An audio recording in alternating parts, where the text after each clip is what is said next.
ونؤمن به ونتوكل عليه ونعوذ بالله من شرور أنفسنا ومن سيئات أعمالنا ونعوذ بالله من شرور أنفسنا ومن سيئات أعمالنا ونعوذ بالله من شرور أنفسنا ومن سيئات أعمالنا من يهده الله فلا مضل له ومن يضلله فلا هادي له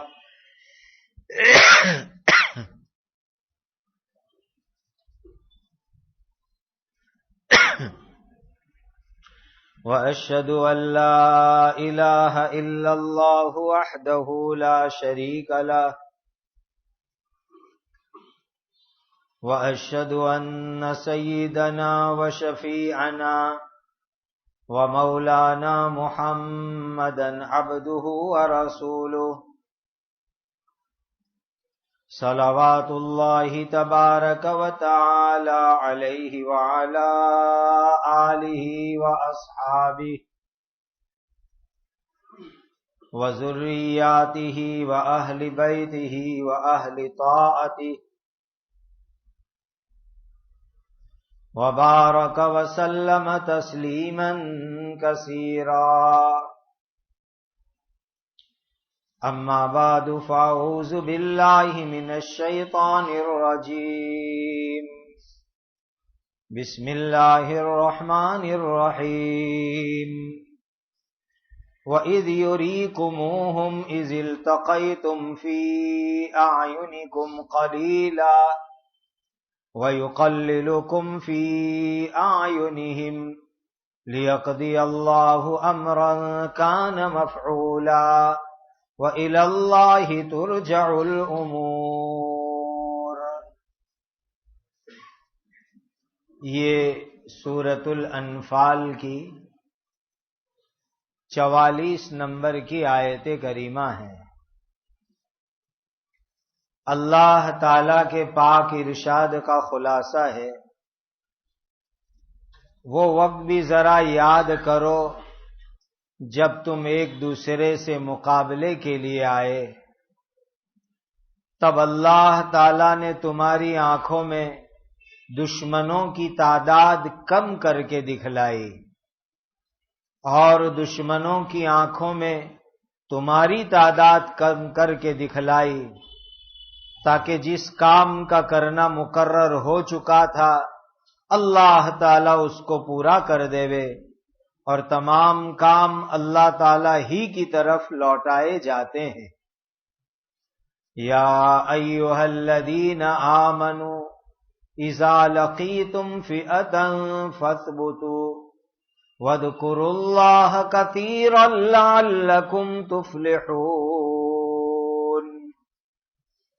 ایمان والو، جب دشمنوں کی کسی جماعت سے جنگ میں تمہارا مقابلہ ہو جائے تو تم ثابت قدم رہو، اور تم اللہ تعالی کا ذکر بہت زیادہ کرو تاکہ تم لوگ کامیاب ہو جاؤ۔ وَأَطِیعُوا اللَّهَ وَرَسُولَهُ وَلَا تَنَازَعُوا فَتَفْشَلُوا وَتَذْهَبَ رِيحُكُمْ وَاصْبِرُوا إِنَّ اللَّهَ مَعَ الصَّابِرِينَ۔ اور تم اللہ تعالیٰ اور اس کے رسول کی بات مانو، اور تم آپس میں جھگڑے مت کرو، ورنہ تم کمزور پڑ جاؤ گے اور تمہاری ہوا جاتی رہے گی، اور تم صبر کرو، یقین رکھو کہ اللہ تعالیٰ صبر کرنے والوں کے ساتھ ہے۔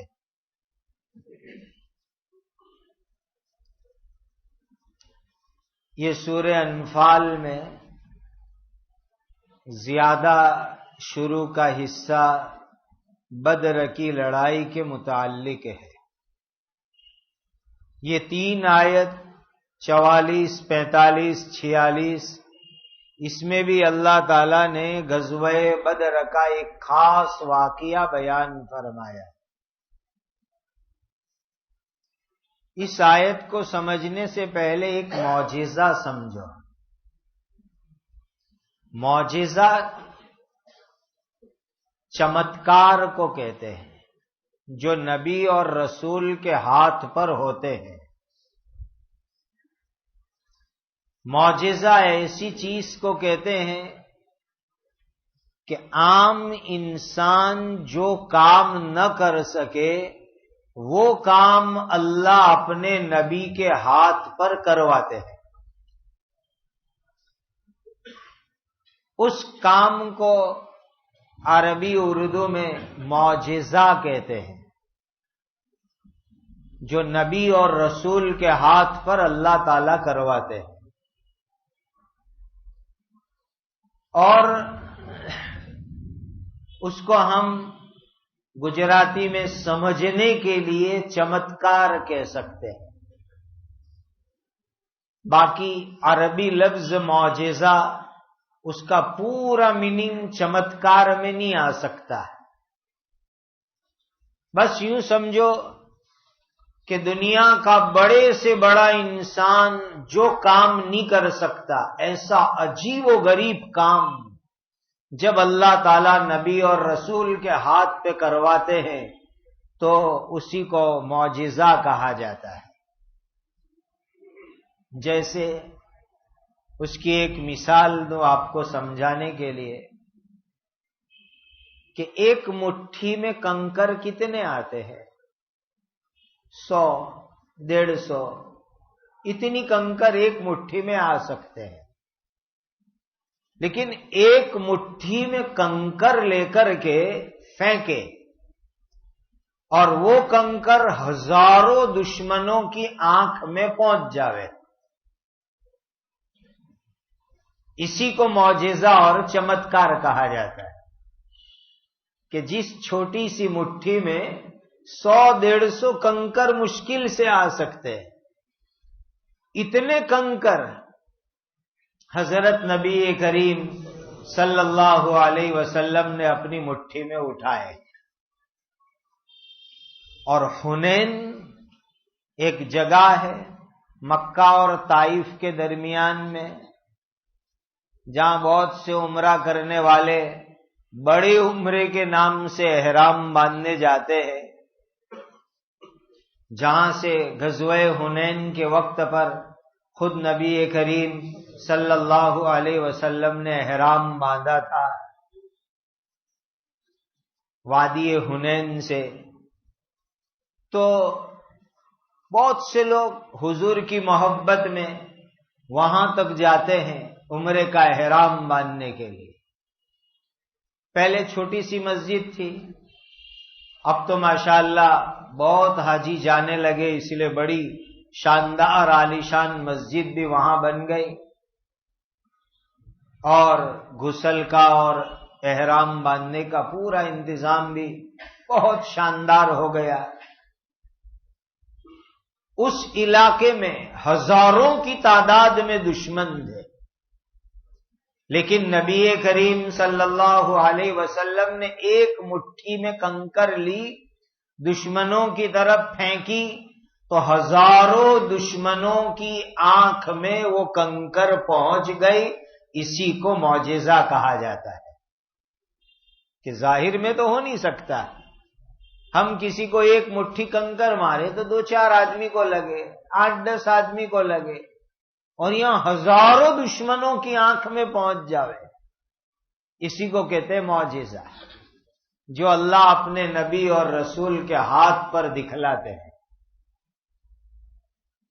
اب ایسی کوئی عجیب چیز بعض مرتبہ نبی کے امتیوں کے ہاتھ سے بھی ہوتی ہے، جیسے اولیاء اللہ کے ہاتھ سے، قطب ابدال غوث کے ہاتھ سے، ایسے چمتکار دنیا میں لوگوں کو دیکھنے کو ملتے ہیں کہ جو عام طور پر دوسرے انسان نہیں کر سکتے، وہ اللہ کا ولی، وہ قطب، وہ ابدال، وہ غوث وہ کام کر کے دکھلاوے۔ اس کو عربی اردو میں کرامت کہتے ہیں، اور اللہ کے ولیوں کی، اولیاء اللہ کی کرامت یہ حق ہے، سچی بات ہے، یہ ہمارا عقیدہ ہے۔ اور امت کے اندر جو اللہ کے ولی ہوتے ہیں، قطب ابدال غوث ہوتے ہیں، ان کے ہاتھ پر جو ایسے ایسے چمتکار اور نئی نئی چیز، عجیب عجیب چیز دیکھنے کو ملتی ہے، وہ اس ولی، قطب، ابدال کے لیے تو کرامت کہلاتی ہے، لیکن وہی چیز اس نبی کے واسطے معجزہ کہلاتی ہے۔ اسی لیے کہ امت میں کوئی ولی بنا، امت میں کوئی قطب بنا، امت میں کوئی ابدال بنا، امت میں کوئی غوث بنا، اور اس کے ہاتھ پہ یہ چمتکار اور کرامت ظاہر ہوا، تو وہ حقیقت میں برکت اور طفیل ہے حضرت نبی کریم صلی اللہ علیہ وسلم کی۔ اسی لیے حضور کے بعد صحابہ کرام کے مبارک ہاتھ پر بڑی بڑی کرامتیں دنیا نے دیکھی، کہ پانی میں، دریا میں گھوڑے کدا دیے، اب وہ گھوڑے تیر رہے ہیں پانی میں، سینکڑوں صحابہ کا لشکر پانی میں تیر رہا ہے، اور آرام سے دریا پار کر دیے، صحابہ نے کرامت دکھلائی۔ تو صحابی کے حق میں وہ کرامت ہوئی، اور وہی کرامت حضور کے حق کے اندر معجزہ ہوا، اسی لیے کہ حضور کی برکت سے صحابہ نے وہ کرامت دکھلائی۔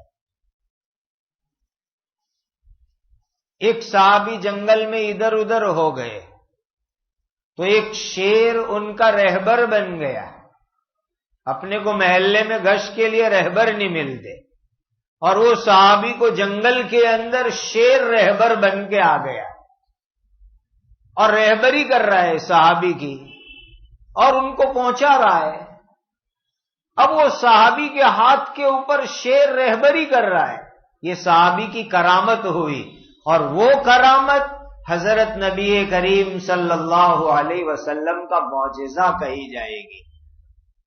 اسی لیے کہ حضور کی برکت سے صحابی کے ہاتھ پر وہ کرامت ظاہر ہوئی۔ پھر بعد میں تابعین آئے، تبع تابعین آئے، اولیاء اللہ آئے، اور یہ مبارک سلسلہ دنیا میں چلتا ہی رہتا ہے۔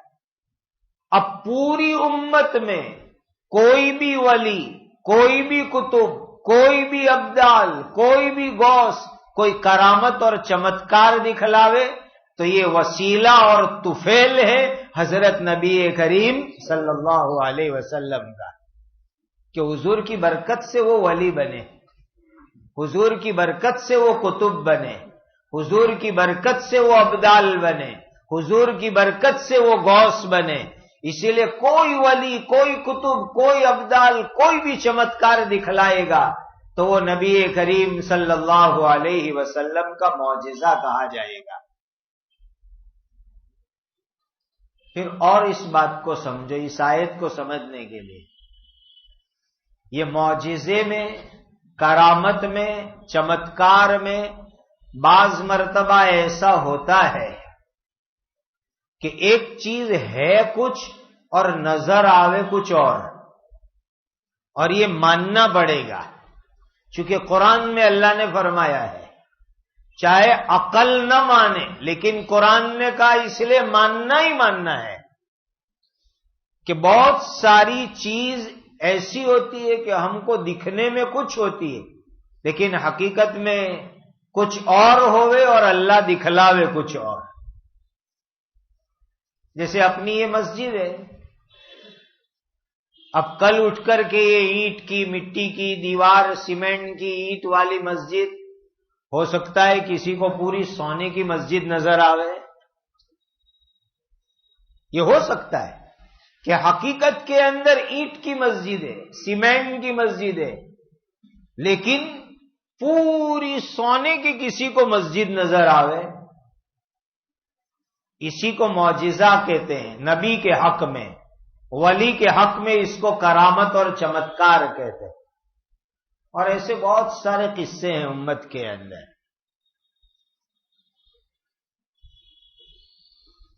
ایک بزرگ حضرت مجدد الف ثانی رحمت اللہ علیہ کی خدمت میں گئے اور کہنے لگے حضرت میرے دل پر قبض بہت ہے، یعنی دل تنگ چل رہا ہے آج کل، کچھ توجہ ڈال دو۔ تو حضرت مجدد الف ثانی رحمت اللہ علیہ اتنے بڑے اپنے زمانے کے قطب ولی کہنے لگے کہ میرے پاس تو اللہ کے نبی کی سنت کی اتباع کے علاوہ اور کوئی چیز نہیں ہے، سب کچھ میرے پاس حضور کی سنت کی اتباع ہے۔ اس اخلاص سے حضرت نے فرمایا کہ وہ بزرگ کودنے لگے اور پوری سرہند شہر کی زمین ہلنے لگی، پورے شہر کی زمین ہلنے لگی۔ تو حضرت مجدد صاحب نے اپنے خادم کو کہا میری مسواک لاؤ، وہ مسواک زمین کے اوپر ماری تو فوراً وہ زمین ہلنا بند ہو گئی۔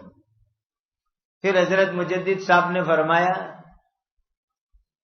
کہ اگر میں چاہوں تو کرامت کے زور پر سرہند کے سارے مردوں کو زندہ کر دو، اور تمہاری یہ کرامت کہ تم ابھی ہل رہے تھے تو تمہارے ساتھ پورے سرہند کی زمین ہل رہی تھی، اور میری مسواک والی کرامت کہ میں نے مسواک ماری تو زمین ہلنا بند ہو گئی، تمہاری وہ کرامت میری یہ کرامت اللہ کے نبی کی ایک سنت کے مقابلے کے اندر کوئی مقام نہیں رکھتی، جو سنت کا مقام ہے۔ تو کبھی کبھی ایسا ہوتا ہے کہ بھئی حقیقت میں ایک چیز کچھ اور ہے اور نظر کچھ اور آوے، اور ایسے ہمارے اکابر اولیاء اللہ کے واقعات میں ڈھیر بند ایسے قصے ہمارے سلسلے چشتیہ کے مشائخین کے یہاں۔ ایک قصہ سناؤں اس آیت کو سمجھانے کے لیے۔ میرے استاد کے استاد، میرے والد مرحوم کے استاد، اور الحمدللہ میرا نام جس کتب نے رکھا ہے، حضرت شیخ الاسلام حضرت مولانا سید حسین احمد مدنی رحمت اللہ علیہ مسجد نبوی میں بیٹھ کر کے بخاری شریف پڑھا رہے۔ مسئلہ آیا حدیث کے اندر کہ اللہ کے نبی قبر میں زندہ ہے کہ نہیں ہے، اس کو حیات النبی کا مسئلہ کہتے ہیں۔ ہم لوگ یہ مانتے ہیں، ہمارا یہ عقیدہ ہے، ہمارے اکابرین دارالعلوم دیوبند کا یہ عقیدہ کہ حضرت نبی کریم صلی اللہ علیہ وسلم قبر مبارک میں زندہ اور حیات ہے، اور جو بھی آدمی حضور کی قبر پر سلام پیش کرے گا حضور قبر میں سے جواب دیں گے۔ یہ ہمارا عقیدہ ہے، ہم یہ مانتے ہیں۔ اب حضرت شیخ الاسلام مدنی رحمت اللہ علیہ مسجد نبوی میں بیٹھ کر کے سبق پڑھا رہے ہیں، عرب بچے سبق پڑھ رہے ہیں، وہ نہیں مانتے اس بات کو۔ بہت سے عربوں کا ایسا عقیدہ ہے، وہ نہیں مانتے حضور کو قبر میں حیات، نہیں مانتے۔ ہم سے بھی بہت ڈسکس کرتے ہیں جب ہم مدینہ جاتے ہیں تو کہ آپ لوگ کیسے مانتے ہو، ہم ان کو حدیث سے دلیل دیتے ہیں تو بھی ان کی کھوپڑی میں بازوں کی جلدی اترتا نہیں ہے۔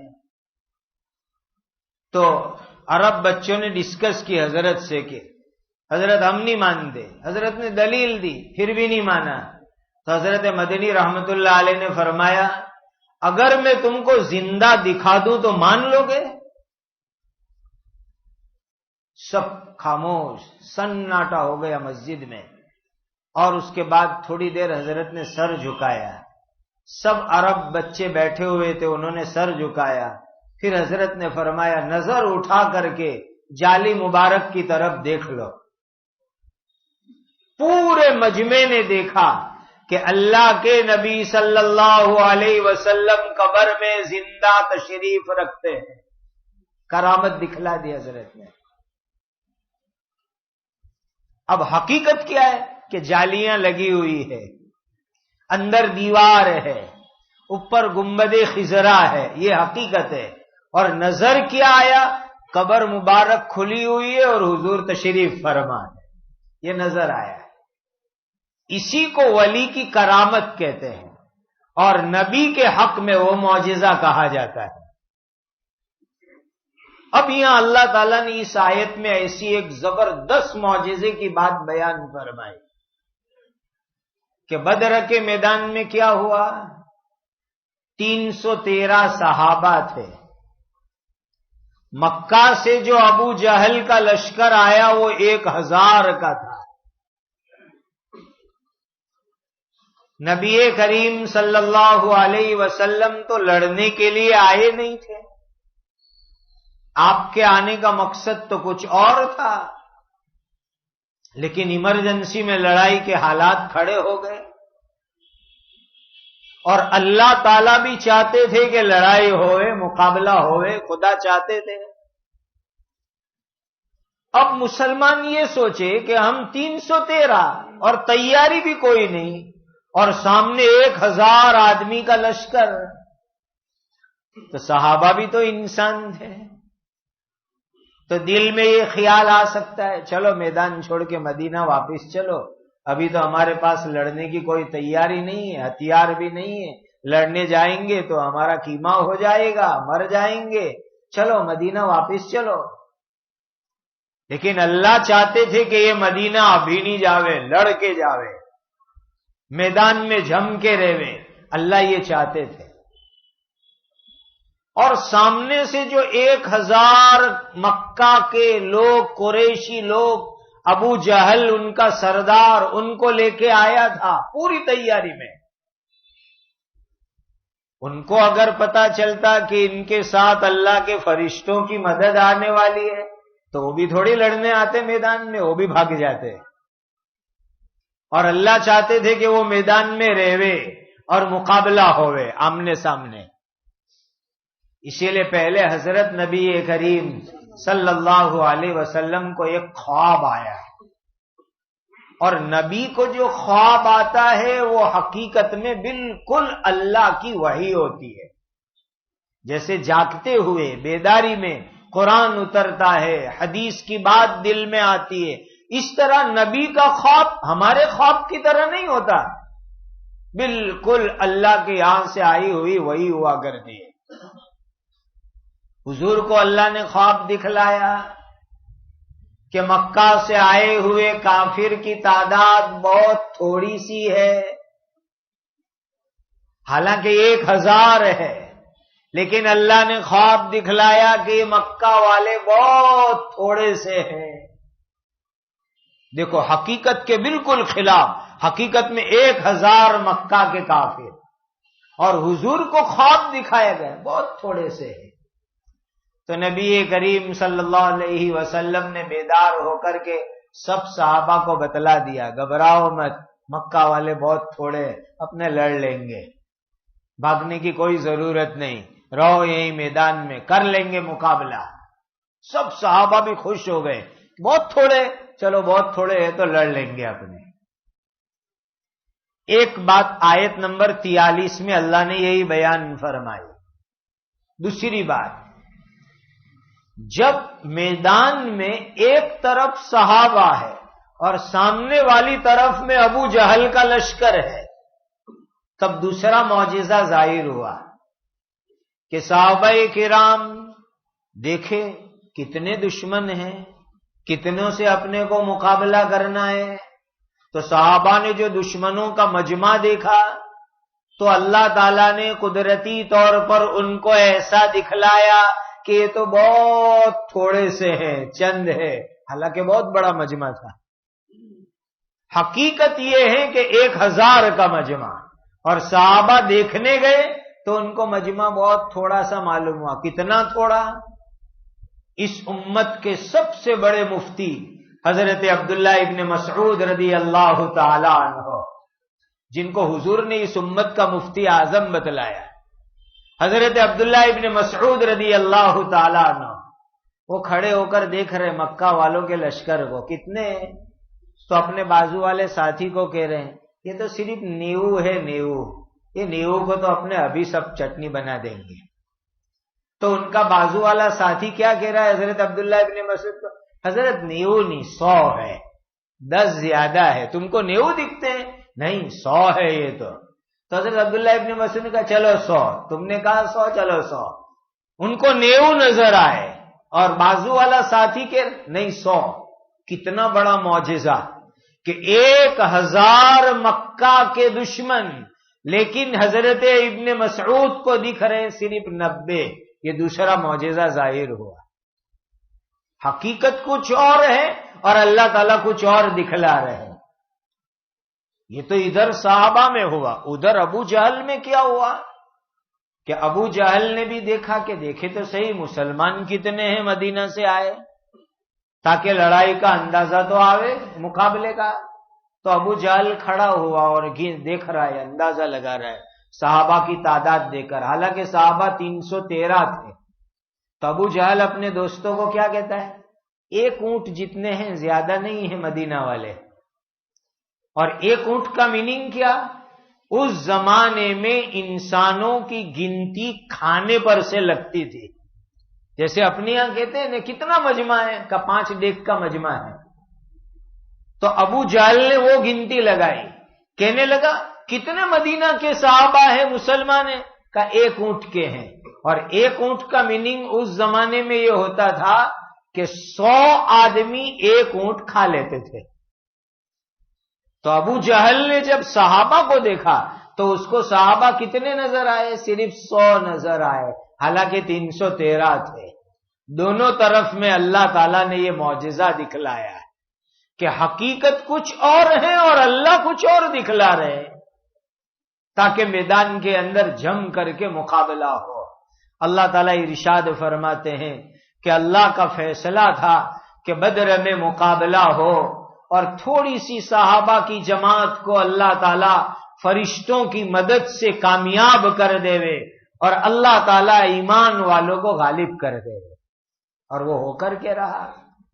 3000 فرشتوں کی مدد آئی، صحابہ کامیاب ہو گئے۔ آگے اللہ تعالیٰ نے ایک بہت بڑی ہدایت دی کہ جب تمہارا دشمن سے مقابلہ ہو تو کیا کرنا؟ پہلی ہدایت، میدان میں جم جاؤ، دل بھی جم جاوے، قدم بھی جم جاوے۔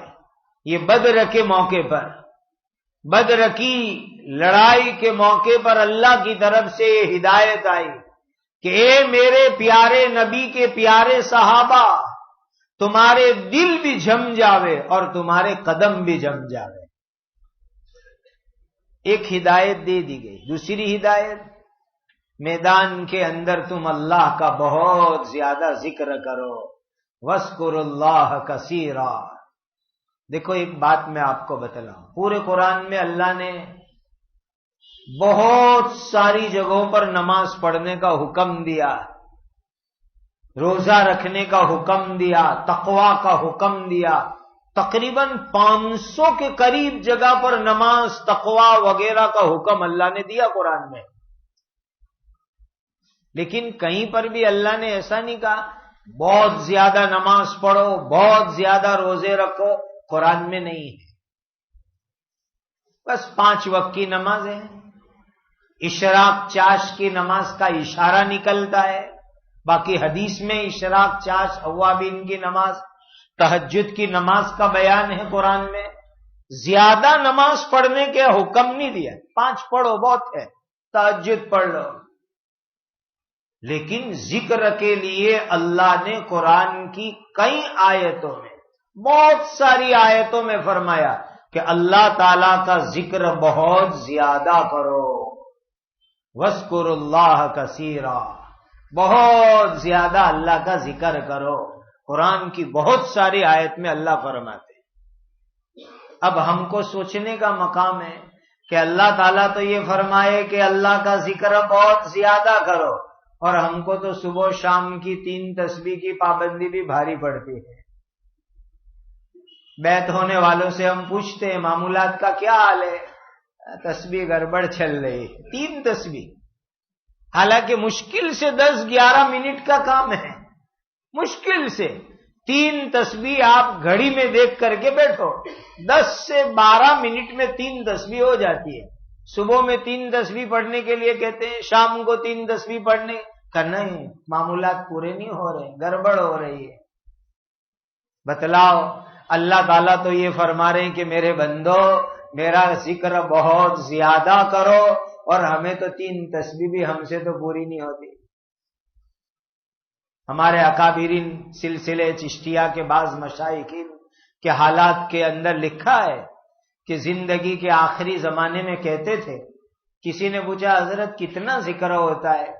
تو کہا آپ تو بوڑھے ہو گئے، کمزور ہو گئے، ذکر کے دن تو اب چلے گئے، بڑھاپے میں طبیعت کمزور رہنے لگی، بس روزانہ 1.25 لاکھ مرتبہ اللہ اللہ کا نام کر لیتے ہیں۔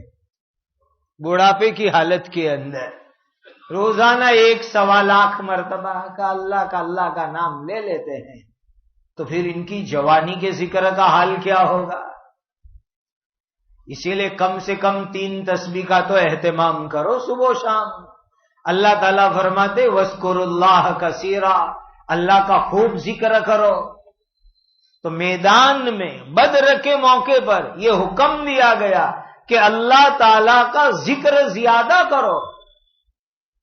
حالانکہ جب دشمن سے مقابلہ ہوتا ہے لوگوں کو اپنی جان کی فکر ہوتی ہے، مروں گا، بچوں گا، زخمی ہوں گا، سلامت رہوں گا، لیکن اللہ نے فرمایا ایسے موقع پر بھی اللہ کو یاد کرو اور بہت زیادہ یاد کرو۔ مفسرین نے اس کا ایک فائدہ یہ لکھا ہے کہ جب آدمی میدان میں اللہ کا ذکر کرتا ہے تو اس کے دل میں ہمت اور حوصلے بڑھتے ہیں، اور خاص طور پر تکبیر کے نعرے سے، اس کی تفسیر میں نعرہ تکبیر کو بھی لیا گیا ہے کہ اللہ اکبر، یہ تو بہت بڑا ذکر ہے اللہ تعالیٰ کا اس سے ہمت بڑھتی، حوصلے بڑھتے ہیں، اور آدمی کے لیے میدان میں جمنا آسان ہو جاتا ہے۔ دوسری بات یہ کہ میدان کے اندر مقابلے کے وقت پر جو ٹینشن ہوتا ہے وہ اللہ کے ذکر کی برکت سے ٹینشن دور ہو جاتا ہے۔ تیسری بات یہ کہ اللہ کا ذکر کرنے کی وجہ سے دل میں خوشی آتی ہے، ایک تازگی آتی ہے، اور انسان کا دل خوش اور تازہ ہوتا ہے میدان کے اندر۔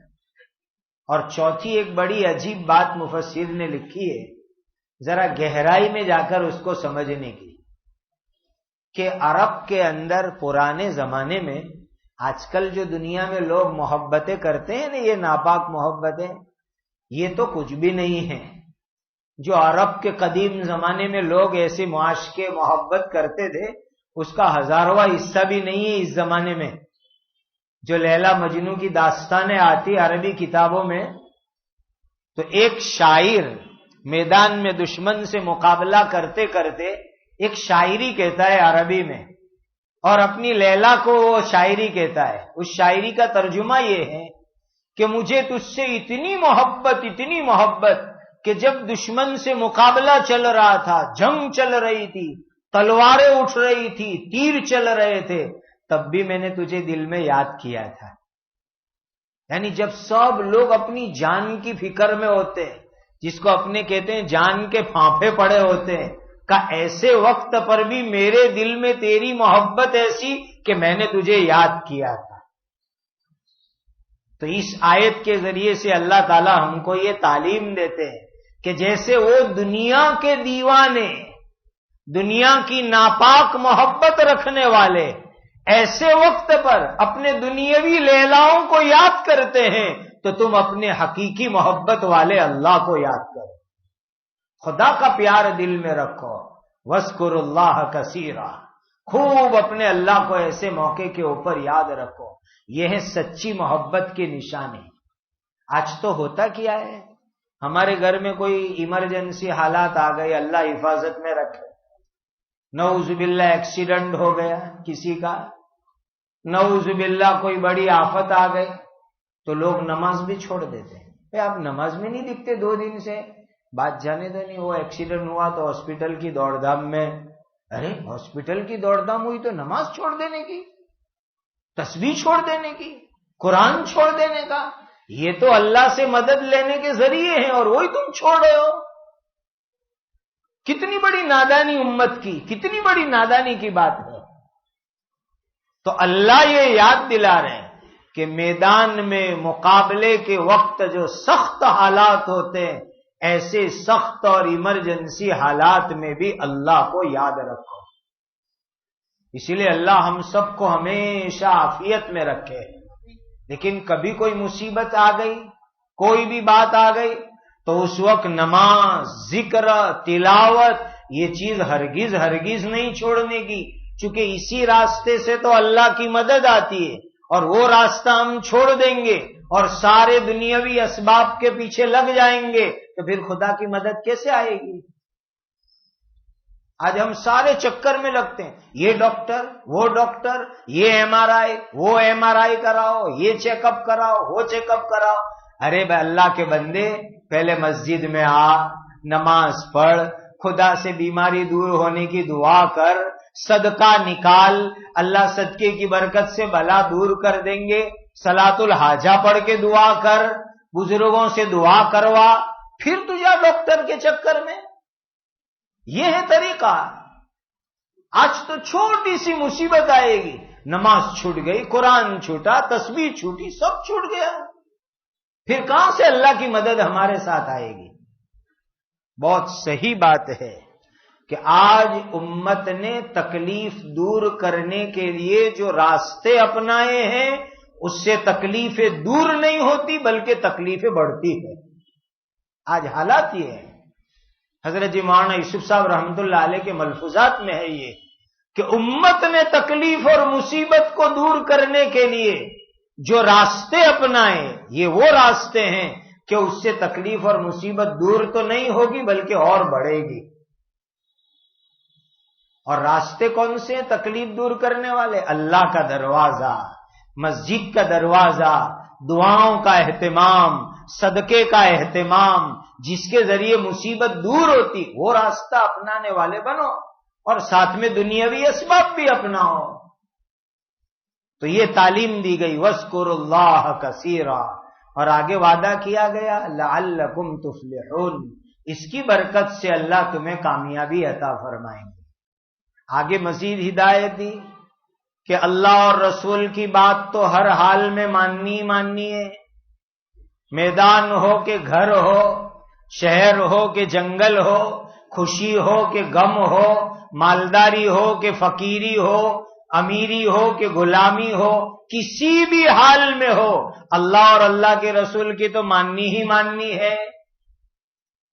اور پھر ایک بہت اہم بات فرمائی گئی، آپس میں مسلمانوں جھگڑے مت کرو، ولا تنازعوا، جھگڑے مت کرو۔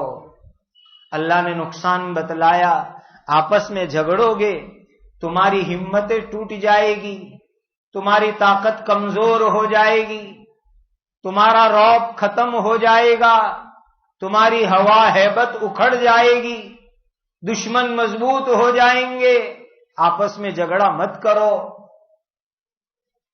اللہ امت کی ہر طرف حفاظت فرمائے۔ جن جگہوں پر آ کر کے لوگ فتنوں سے حفاظت ڈھونڈتے تھے، آج وہی جگہیں فتنوں کے مقامات بنی ہوئی ہے۔ خدا امت کو امان کے اندر رکھے۔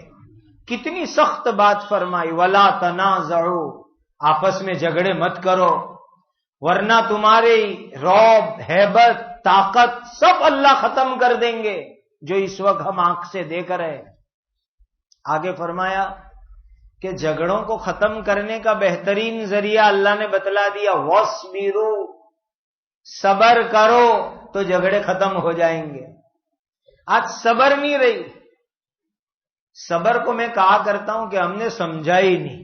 گجراتی میں بولا کرو سہن کرو تو ذرا اپنے کو صبر سمجھ میں آوے۔ وہ عربی اردو میں صبر صبر بولتے ہیں تو لوگ سمجھتے پتہ نہیں صبر کیا چیز ہوتی ہے۔ سیدھی سیدھی بات، صبر میننگ سہن کرو۔ اور کیا سہن کرنے کا؟ اپنی طبیعت، اپنی مرضی، اپنی چاہت کے خلاف جو بات آوے اس کو سہن کرو، جھگڑے ختم ہو جائیں گے۔ آج ہم لوگوں کا مزاج کیا بن گیا؟ اپنی طبیعت، اپنے مزاج، اپنی چاہت کے خلاف ذرا سی بات ہوئی سہن نہیں کرتے، فوراً جھگڑے چالو۔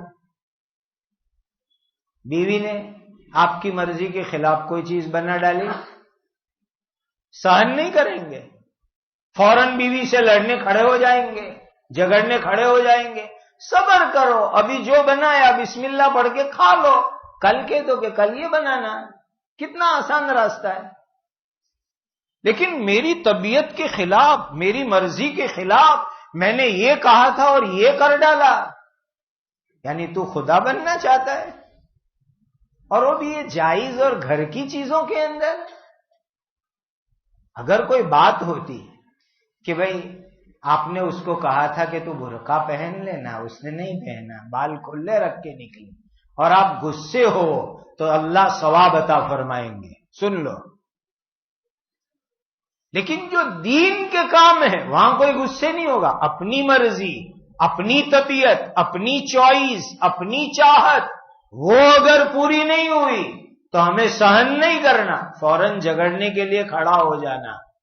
اللہ تعالیٰ فرماتے ہیں سہن کرو، طبیعت کے خلاف کوئی بات ہوئے جھگڑے ختم ہو جائیں گے۔ دوسری بات وَاصْبِرُوا میں کہ انسان اپنی رائے، اپنی بات پر اتنا اصرار اور اتنی ضد نہ کرے کہ کوئی نہ مانے تو آدمی لڑنے جھگڑنے کھڑا ہو جائے۔ آج یہ ہو رہا ہے، میں نے یہ رائے دی، میں نے یہ بات کہی، سامنے والے سے منوا کے رہنا ہے، نہیں مانے تو لڑائی جھگڑا۔ بس یہ ہے صبر کہ رائے دے دی اخلاص سے، امانت داری سے، بات بتلا دی، اب سامنے والے مانے نہ مانے کچھ نہیں، صبر کر لو۔ لیکن تمہاری ضد ہے کہ میری بات ماننی پڑے گی، میں نے جو کہا ایسا کرنا ہی پڑے گا، تو سمجھ لو یہ صبر نہیں ہے، اور یہیں سے جھگڑے اور فتنے شروع ہوں گے۔ اپنی رائے منوانے کا اصرار، اپنی بات منوانے کا اصرار، یہ جھگڑے کی جڑ ہے۔ اللہ نے فرمایا وَاصْبِرُوا، رائے دے دو، مانے کہ نہ مانے، بات بتلا دو، مانے کہ نہ مانے، بس جھگڑے ختم ہو جائیں گے۔ سہن کر لو، بھائی آپ کی بات نہیں مانی، بھائی نہیں مانی، تم نے کہا تھا پھر بھی نہیں کیا، نہیں کیا، سہن کرتا ہوں میں۔ بعض شیطان ہوتے آ کے آپ کو انگلی کریں گے کہ تو نے کہا تھا نے پھر بھی نہیں مانا، تو نے رائے دی تھی نے پھر بھی نہیں مانی رائے تیری۔ یہ شیطان ہے جو تم کو انگلی کرتے ہیں۔ کہنے کہا کوئی بات نہیں، نہیں مانا، میں سہن کر لیتا ہوں، غصہ پی جاتا ہوں، تو کوئی جھگڑا نہیں ہوگا۔ اب کسی شیطان نے آ کے انگلی کی آپ کو کہ تیری بات نہیں مانی، تیری رائے نہیں مانی، تو نے کہا تھا ویسا نہیں کیا، اب بائیں چڑھا لی، جھگڑے چالو، بس فتنے شروع ہو جائیں گے۔ اللہ فرماتے ہیں وَاصْبِرُوا، صبر کرنے والے بنو۔ ایک آیت قرآن کی غور کر لو، اللہ نے کیا فرمایا نبی کو، لَسْتَ عَلَيْهِمْ بِمُصَيْطِرٍ۔ یہ آیت حضرت نبی کریم صلی اللہ علیہ وسلم کو اللہ نے فرمائی کہ نبی ہم نے تم کو داروغہ بنا کے نہیں بھیجا۔ داروغہ کیا میننگ؟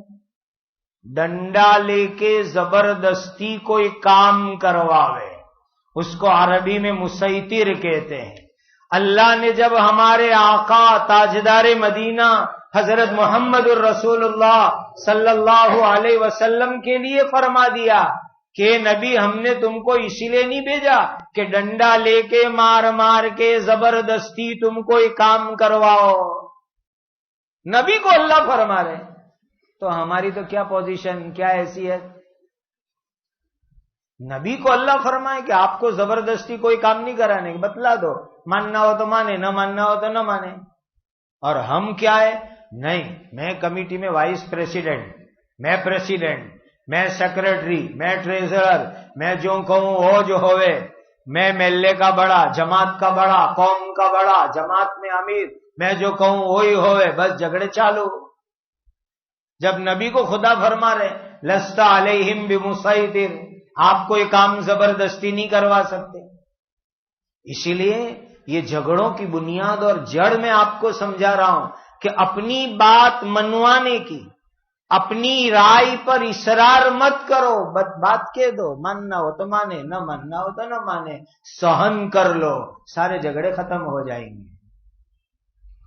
یہ بڑی ہدایت اللہ تعالیٰ نے اس آیت میں دی، اور آگے بہت بڑا ایک برکتی وعدہ فرمایا، ان اللہ مع الصابرین، جو سہن کرتے ہیں نا ان کے ساتھ اللہ ہوتے ہیں، سہن کرنے والوں کے ساتھ اللہ ہوا کرتے ہیں۔ دیکھو ایک گڑ کی بات بتلاؤں، ہم نے تو یہ چیز دنیا میں بہت دیکھی، اپنی ذات میں، اپنے بزرگوں کی زندگی میں، حضور کی زندگی میں، صحابہ کی زندگی میں بہت سی مرتبہ حالات آتے ہیں کہ میں نے کہا لیکن انہوں نے نہیں مانا، جھگڑا نہیں کیا، سہن کر کے بیٹھ گئے۔ پھر ایک وقت آئے گا، اللہ کی مدد آئے گی، وہ نہ ماننے والے جھک مار کے آپ کے قدموں میں آ کے مانیں گے۔ ایسے 50 تجربے اور انوبھو دنیا میں ہو چکے اب تک۔ پہلے ایک بات کہی، ہم نے امانت داری سے قرآن کی روشنی میں، حدیث کی روشنی میں نہیں مانی، صبر کر لو، سہن کر لو، حالانکہ وہ ہمارے ہاتھ کے نیچے کے ہیں، ہاتھ کے اندر ہے، کوئی مرید ہے، کوئی شاگرد ہے، اولاد میں سے کوئی ہے، رشتہ دار میں سے کوئی ہے، کہو مانا، نہیں مانا، سہن کر لیا۔ وہ ایک وقت اللہ لائیں گے کہ وہ جھک مار کے قدموں میں آ کے کہے گا میں آپ کی بات مانتا ہوں، نہیں مانا تو اتنا نقصان اٹھایا، اب میں مانتا ہوں۔ تو ہم کہتے ہیں اللہ کے بندے، نقصان اٹھانے کے بعد مانتے ہو، پہلے سے ہم پر بھروسہ کر کے مان لیتے تو یہ نقصان نہیں اٹھانا پڑتا۔ ہم نے تمہارے فائدے کے لیے یہ بات کہی تھی، قرآن کی روشنی میں کہی تھی، حدیث کی روشنی میں کہی تھی، اخلاص سے کہی تھی، تم اس وقت مان لیتے تو آج نقصان اٹھا کے نہیں ماننا پڑتا۔ بعد میں لوگ مانتے ہیں، لیکن کب؟ نقصان اٹھانے کے بعد مانتے ہیں، اور کہتے ہیں کیا آپ نے یوں کہا تھا لیکن میں نے نہیں مانا، اور یہ نقصان ہوا، یہ تکلیف ہوئی، یہ تکلیف ہوئی، اب مجھے ماننا ہے اور اس بات پہ عمل کرنا ہے، تو بہت بڑا نقصان اٹھا کے اب ماننے آئے۔ اللہ کے بندے اس وقت مان لیتے تو نقصان تو نہیں اٹھانا پڑتا۔ اسی لیے اس آیت میں زبردست بات فرمائی، اللہ تعالی سہن کرنے والوں کے ساتھ ہے، اور اس وقت مسلمانوں کو اسی آیت پر عمل کرنا ہے، اللہ سہن کرنے والوں کے ساتھ ہے۔ معمولی معمولی باتوں پر ہمیں روڈ پہ نہیں آ جانا، معمولی معمولی باتوں پر لڑائی جھگڑے نہیں کرنا، اپنے اندر سہن شکتی پیدا کرو، اللہ کی مدد ہمارے ساتھ ہے، اس کا وعدہ ہے، اور انشاءاللہ اللہ عزت کے دن دکھلائیں گے۔